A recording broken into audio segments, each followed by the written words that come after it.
Have you ever woken up, looked at your to-do list, and felt a weight on your chest that you just couldn't explain? It's not just tiredness. It's something deeper. You've slept for 8 hours, but your soul still feels like it's running on a 1% battery. You're performing, you're smiling, you're meeting deadlines, but inside, the fire has gone out. This is burnout. In our culture, we wear busy like a badge of honor. We think that if we stop, we lose our value. But today, at Ordinary Anchor, we're going to pause the machine. We're going to talk about why you feel this way and how to find a rest that actually reaches your soul. Imagine a marathon runner who forgot where the finish line was. That's many of us today. I remember a friend who had the perfect career. She was the first one in the office and the last to leave. People called her a superhero. But one Tuesday morning, she sat in her car in the parking lot and just couldn't move her legs to get out. She wasn't lazy. She was empty. She had spent years trading her being for doing. She thought her value was tied to her output. When the output stopped, she felt like she vanished. Does that sound familiar?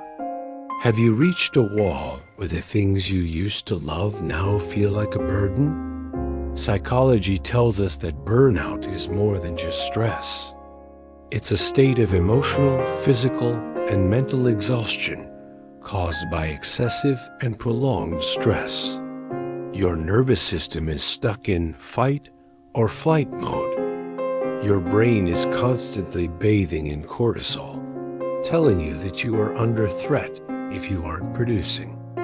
When we stay in this state too long, our brains enter survival mode. We lose our creativity, our empathy, and eventually, our sense of self. We aren't designed to be always on. Our brains need a Sabbath rhythm and neurological necessity to disconnect and recalibrate. Without it, the system simply breaks. There is a famous invitation in the Bible that hits differently when you're burnt out. Jesus said in Matthew 11:28, "Come to me, all who labor and are heavy laden, and I will give you rest." Notice he didn't say, "Finish your work and then come to me."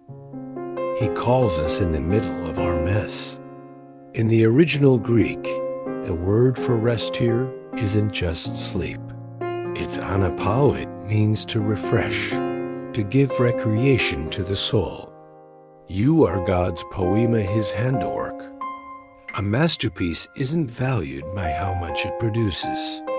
It is valued simply because it exists and reflects the Creator. Your worth is not your work. Your value is not your velocity. You are allowed to be ordinary. You are allowed to be tired. Grace is the only place where you can stop performing and realize you are already fully loved. How do we start healing? Let's try 3 ordinary anchors this week. First, the digital Sabbath. For just 2 hours this weekend, turn off every screen. Let your brain exist without an audience. Second, the Poiema breath. Take 2 minutes a day.